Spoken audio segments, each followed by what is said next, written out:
அனைவருக்கும் வணக்கம். விருச்சக ராசிக்காரர்களுக்கு இனிமேல் தான் மெயின் பிக்சரே என்று சொல்லக்கூடிய வகையிலும் நம்ம ராசிக்கு இப்படி ஒரு அதிர்ஷ்டமா என்று வியக்கக்கூடிய வகையில் குரு பயிற்சி 2024-25 எப்படி அமைகிறது, மேலும் குறிப்பாக விருச்சக ராசிக்காரர்களுக்கு தனாதிபதியும் பஞ்சமாதிபதியுமாக இருக்கிறார். 2 மற்றும் 5ஆம் இடத்தின் அதிபதியாக இருக்கக்கூடிய குரு பூர்ணரோக சத்ருஸ்தானமாகிய 6ஆம் இடத்தை விட்டு விலகி சப்தமஸ்தானமாகிய 7ஆம் இடத்திற்கு எதிர்பார்ப்புகளை பூர்த்தி செய்யக்கூடிய ஒரு இடத்திற்கு வலுவாக வருவது மிகப்பெரிய அளவில் வரவேற்கத்தக்க ஒரு அமைப்பாகவும் முன்னேற்றத்தை அள்ளி கொடுக்கக்கூடிய ஒரு சிறந்த தருணமாகவும் அமைகிறது என்பதை தெளிவாகவும் துல்லியமாகவும் உறுதிப்படுத்துகிறார். மட்டுமல்லாது குரு பார்க்கின் கோடி நன்மை என்று சொல்வார்கள். அப்படிப்பட்ட குருவின் சுப பார்வை ஜென்மராசிக்கு அதீதமாக கிடைக்கிறது. தைரியம் மற்றும் ஆபஸ்தானத்திற்கும் வலுவாக கிடைக்கக்கூடிய இந்த வேளையில் அனைத்து விதமான பணிகளிலும் உச்சபட்ச வளர்ச்சியை பெறுவதற்கான அதிர்ஷ்ட யோக வாய்ப்பு நிச்சயம் விருச்சிக ராசிக்காரர்களுக்கு உண்டு. அர்த்தாஷ்டக சனியால் ஏற்படக்கூடிய பாதிப்புகளும் விலகக்கூடிய ஒரு இனிமையான தருணமாக நிச்சயமாக இந்த குரு பயிற்சி விருச்சிக ராசிக்காரர்களுக்கு அமைகிறது என்பதை தெளிவாக உறுதிப்படுத்துகிறாருங்க குரு.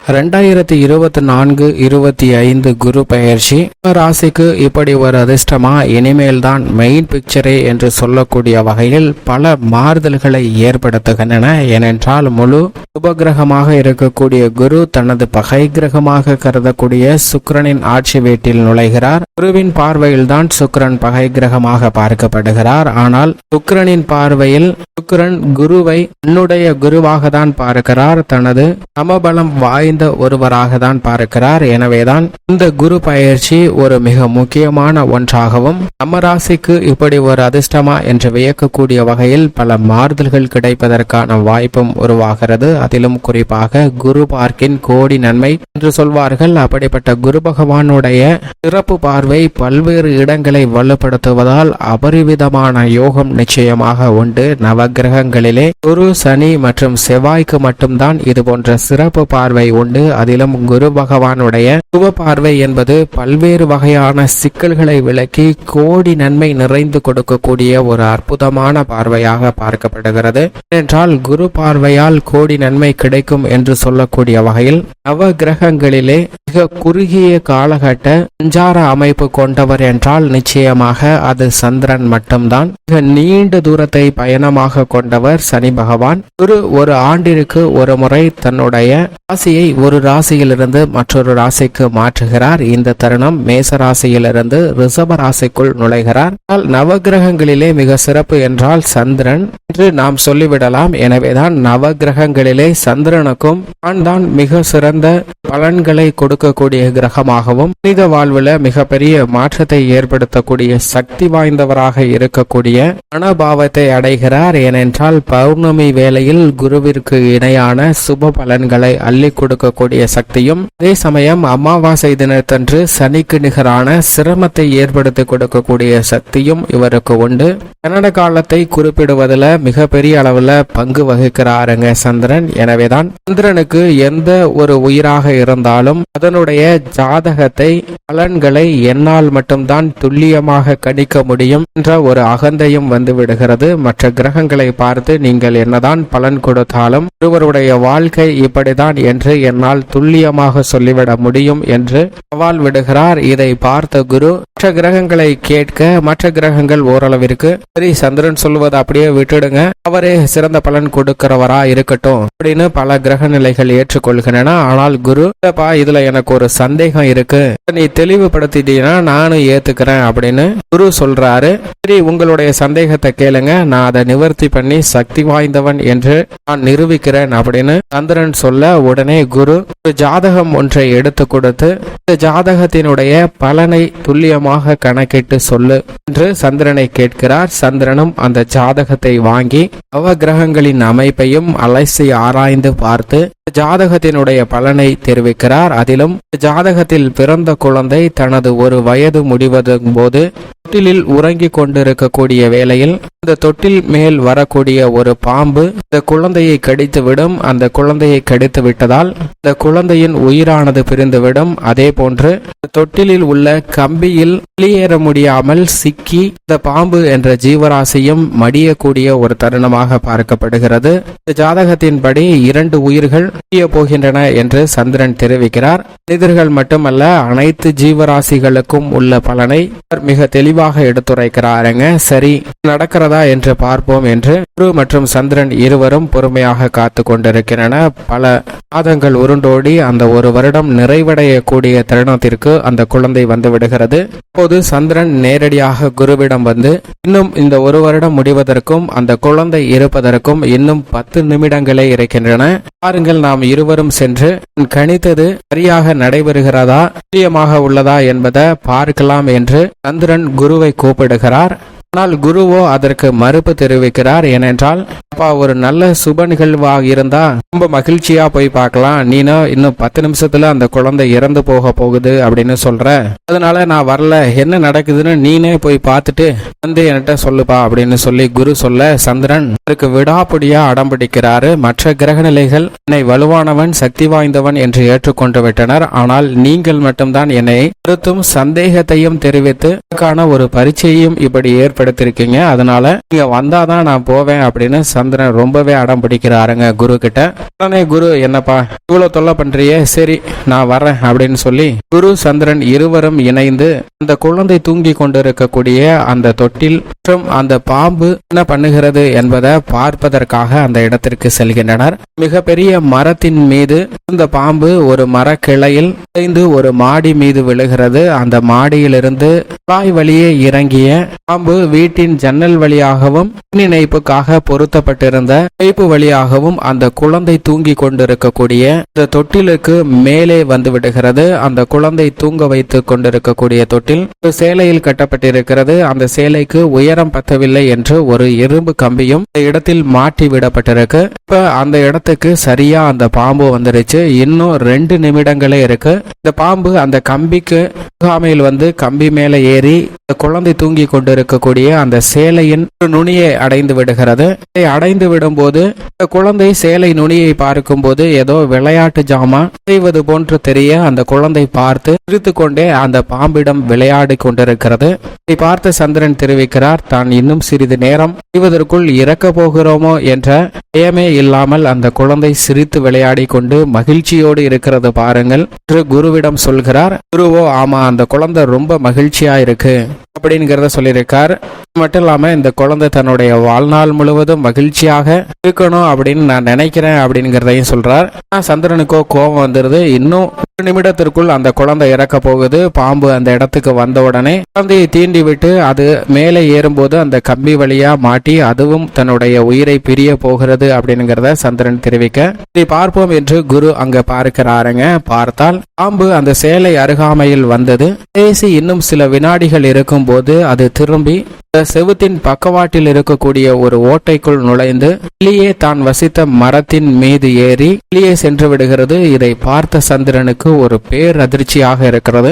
என்னடா, நம்ம இவ்வளவு கஷ்டப்பட்டு துல்லியமா கணிச்சோம், ஆனா இந்த குழந்தையும் இறக்கல, அந்த பாம்பும் இறக்கலையே, எப்படி இந்த 2 நிகழ்வுகளும் தவறாக முடிந்தது என்று சிந்தித்து சந்திரன் அந்த ஜாதகத்தை மீண்டும் எடுத்து வந்து ஆராய்ந்து பார்க்கிறார். எல்லா கட்டங்களும் சரியாக தானே இருக்கிறது. நவகிரகங்களின் அமைப்பும் சரியான முறையில் இந்த குழந்தையின் ஆயுள் காலம் முடியக்கூடிய அமைப்பை தான் காட்டுகிறது. இதில் குரு பார்வை கூட இல்லையே, இப்படி இருக்க எப்படி இந்த குழந்தை தப்பித்தது என்று குருவிடம் கேட்க, குரு மறுமொழியாக என்ன சொன்னாய் என்று கேட்கிறார் சந்திரனிடம்.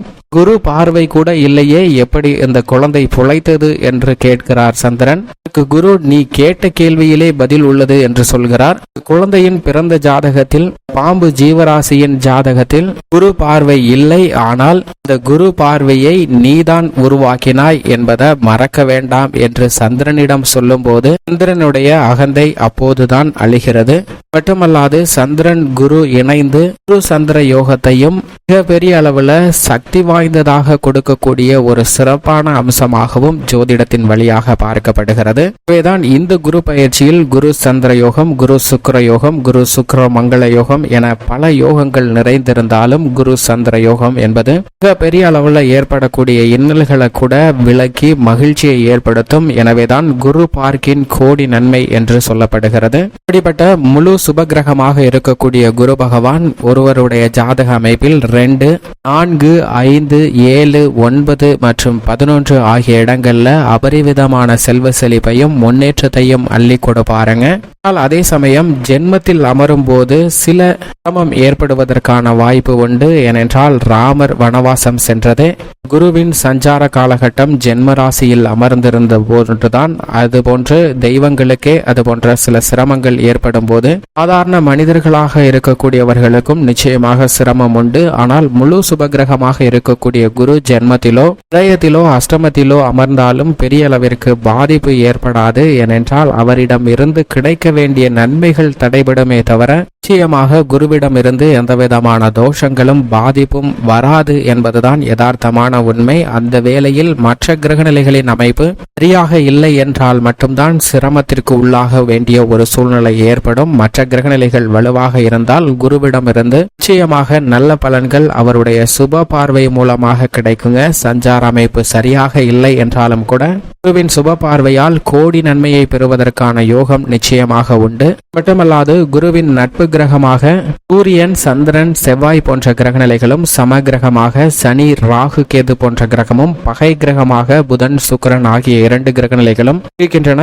இருந்தாலும் கூட புதனும் சுக்கிரனும் குருவை தனது சமகிரகமாக பார்க்கின்றன. எனவேதான் நவ கிரகங்களிலே பகை கிரகம் இல்லாத ஒரே கிரகம் என்றால் அது நிச்சயமாக குரு மட்டும்தான். எனவேதான் வானியல்களின் அரசன் என்று சொல்லப்படுகிறாருங்க. மனித வாழ்வுல எதிர்பாராத சிறப்பான வளர்ச்சியும் முன்னேற்றத்தையும் நேர்வழியில் உண்டாக்கி கொடுக்கக்கூடிய சக்தி வாய்ந்தவராக இருப்பவர் குரு மட்டும்தான். அவரது ஆட்சி வீடாக தனுசு, மீனமும், ஏற்ற வீடாக மகர ராசியும், உச்ச வீடாக கடகராசியும் பார்க்கப்படுதுங்க. இப்படி குரு தனது நட்பு வீடான மேசராசியிலிருந்து பகை கிரகமான சுக்கிரனின் ஆட்சி வீட்டிற்குள் நுழைந்தாலும் மிக பெரிய அளவுல அதிரடியான மாற்றத்தை ஏற்படுத்தி கொடுக்க போகிறார். இப்படி குருவின் சஞ்சார அமைப்பு இருக்க விருச்சிக ராசிக்காரர்களை பொறுத்த வரைக்கும் ராசிக்கு மிகவும் சகாயமானவராக பார்க்கப்படுகிறார். செவ்வாயின் நட்பு கிரகமாக இருக்கக்கூடிய குரு மிகவும் வலுவாக சப்தமஸ்தானத்தில் நுழைந்திருப்பது விருச்சிக ராசிக்காரர்களுடைய எதிர்பார்ப்பு எதுவாக இருந்தாலும் பூர்த்தியாகும். அதிலும் சப்தமஸ்தானம் கலஸ்திரஸ்தானம் என்று சொல்லக்கூடிய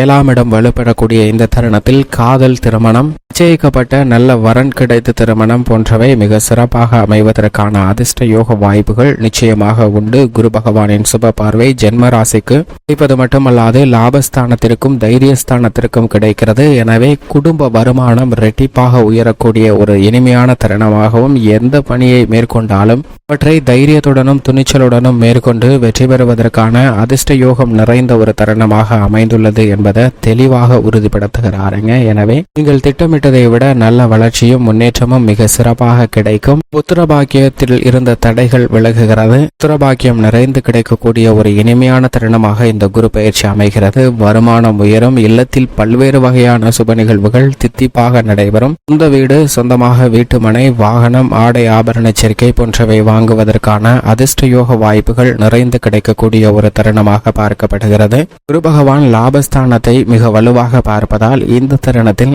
பூர்வீக சொத்துகள் ரீதியான பல பிரச்சனைகள் விலகி உச்சபட்ச வளர்ச்சியை பெறுவதற்கான யோகம் நிறைந்த ஒரு தருணமாக பார்க்கப்படுகிறது. உத்தியோக ரீதியாக அஷ்டக சனியின் ஆதிக்கம் இருந்தாலும் குரு சப்தமஸ்தானத்திற்கு வந்திருக்கக்கூடிய இந்த வேளையில் லாபஸ்தானத்தில் கேதுவும் இருப்பதால் ஏற்படக்கூடிய மாறுதல் உத்தியோக ரீதியாக வளர்ச்சியை ஏற்படுத்தி கொடுக்கக்கூடிய வகையில் அமைகிறது. குரு பகவான் மிக வலுவாக அமர்ந்திருப்பது உத்தியோக ரீதியாக ஏற்படக்கூடிய அனைத்து விதமான சிரமங்களும் விலகுகிறது. பணிச்சுமை அதிகரித்தாலும் அதற்கான ஆதாயமும் அங்கீகாரமும் நிச்சயமாக உங்களுக்கு கிடைக்கிறது. தொழில்துறை, வியாபாரத்துறையில் உச்சபட்ச வளர்ச்சியை பெறக்கூடிய இனிமையான தருணமாக அமைந்துள்ளது என்பதை தெளிவாக உறுதிப்படுத்துகிறாருங்க குரு. எனவே புதிய முதலீடு அளவான முறையில் மேற்கொள்ளலாம். திட்டமிட்டு செயல்படுத்தும் போது மிக பெரிய அளவில் வளர்ச்சியும் முன்னேற்றமும் விருச்சிக ராசிக்காரர்களுக்கு நிச்சயமாக உண்டு. புதிய ஆர்டர்கள் உங்களை தேடி வரும். மத்திய மாநில அரசின் சலுகைகள் உட்பட பல்வேறு விதத்தில் அபிவிருத்தியை காணக்கூடிய ஒரு சிறந்த தருணமாக அமைகிறது.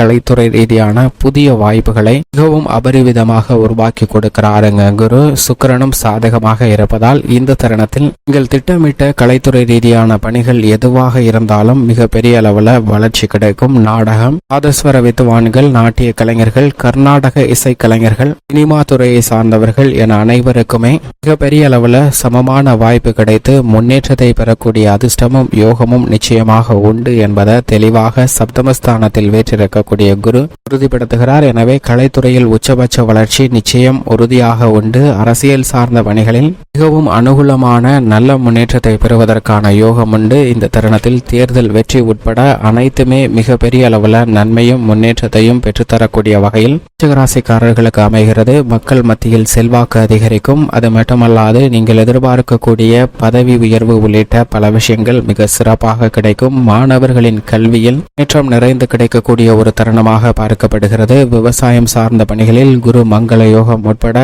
பல்வேறு விதமான யோகங்கள் நிறைந்திருப்பதால் வருமானம் திருப்திகரமாக அமையும். விளைச்சலும் வருமானமும் அதிகரிக்கும். பல்வேறு வகையில் இருக்கக்கூடிய விவசாயம் சார்ந்த அலைச்சல்கள் குறையும். அடிப்படையான வசதிகள் மனநிறைவை பெறக்கூடிய வகையில் அமைய போகிறது. கால்நடை வளர்ப்பில் சிறந்த முன்னேற்றமும் தங்களுடைய பெயரில் அசையா சொத்துக்கள் வாங்குவதற்கான யோகமும் விருச்சிக ராசிக்காரர்களுக்கு நிச்சயமாக உண்டு. பெண்மணிகளை பொறுத்த வரைக்கும் எந்த விஷயத்தை திட்டமிட்டாலும் உங்களுடைய விருப்பம் நிச்சயமாக நிறைவேறும். தொழில், குடும்பம், சுப நிகழ்வு என அனைத்துமே மிக சிறப்பான முன்னேற்றத்தை அள்ளித்தரக்கூடிய வகையில் பெண்மணிகளுக்கு நிச்சயமாக அமைகிறது. மேலும் சாதகமாக மாற்றிக்கொள்ள இந்த தருணத்தில் விருச்சிக ராசிக்காரர்கள் குரு பயிற்சி துவங்கியவுடன் ஒருமுறை ஆலங்குடி குரு பகவான் ஆலயம் சென்று தரிசித்து வாருங்கள். நிச்சயமாக நீங்கள் எதிர்பார்க்கக்கூடிய நல்ல பலனும் முன்னேற்றமும் தங்களுடைய வாழ்வில் நிறைந்து கிடைக்கும். விருச்சிக ராசிக்காரர்களுக்கு